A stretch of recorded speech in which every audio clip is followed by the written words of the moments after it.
But what Yes. I want to do is sort of explore the paradox with that. If you think of a traditional organization and you think of their organizational structure, you're going to picture a pyramid.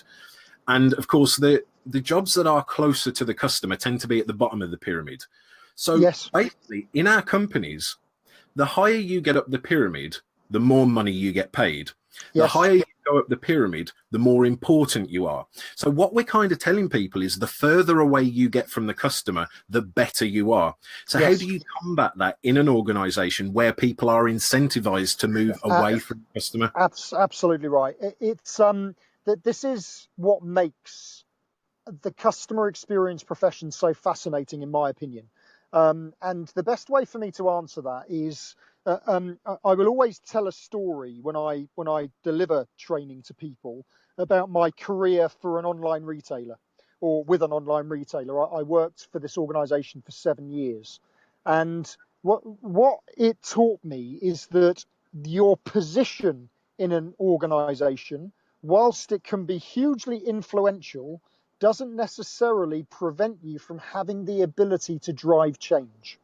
So, for example, when I joined this organization, I was actually 4 levels below the CEO.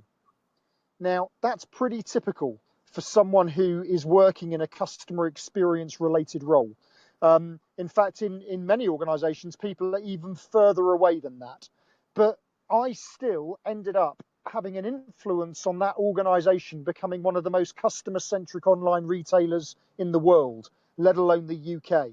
Now, the question is, how do you do that when you are so far away from a CEO? And the way that I did it and the way that I now will share this knowledge is through the adoption of a model that I learned through a chap called Curtis Bingham. I don't know if you know Curtis, but he's the chair of the Chief Customer Officers Council. Now, you may not have even known there was one, but there is one, and it is an American hosted thing. But what Curtis talks about and what I strongly advocate is the need for customer experience professionals to exert 3 types of authority when driving change.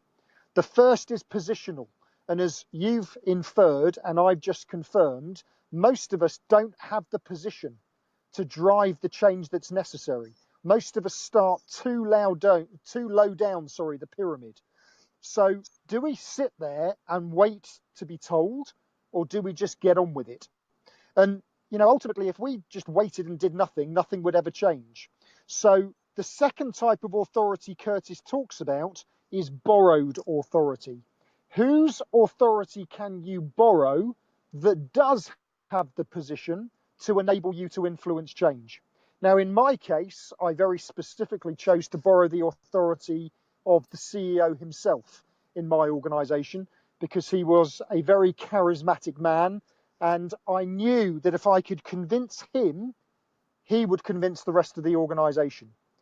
And to do that, to borrow the authority of someone like a CEO, you have to have a huge amount of courage. Because essentially what I did one day is bump into him and said, excuse me, Mr. CEO, I'm about to shop online with one of our brands. Would you like to do it with me? And he'd never done it before in 2005. He'd never shopped with his own brand. And I caught him by surprise. And he thought, what a great idea. And I ended up shopping with him every month for the next 6 years. What I was doing was borrowing his authority because I could get him to shop knowing it would go wrong. But he had no idea that these things were going wrong because he'd never seen it. Now, the thing is, I didn't ask my boss, can I go and ask the CEO if I can shop with him? I just did it because I knew it was the right thing to do. And you've got to put everything on the line to do the right thing to get that authority. The problem is that it doesn't make you very popular. And so while you're borrowing that authority, you've got to earn the authority. That's the third type, earn the authority. So actually you get to a position where people don't care what your job title is or where you sit in the pyramid. They see you as that voice of reason, as that specialist in this space. And 5 years later, my position hadn't changed. I was still 4 levels below him, but I was addressing the senior leadership team alongside him from 4 levels below. So it's a long-winded answer to your question, but those 3 types of authority, positional, borrowed, and earned, are hugely significant.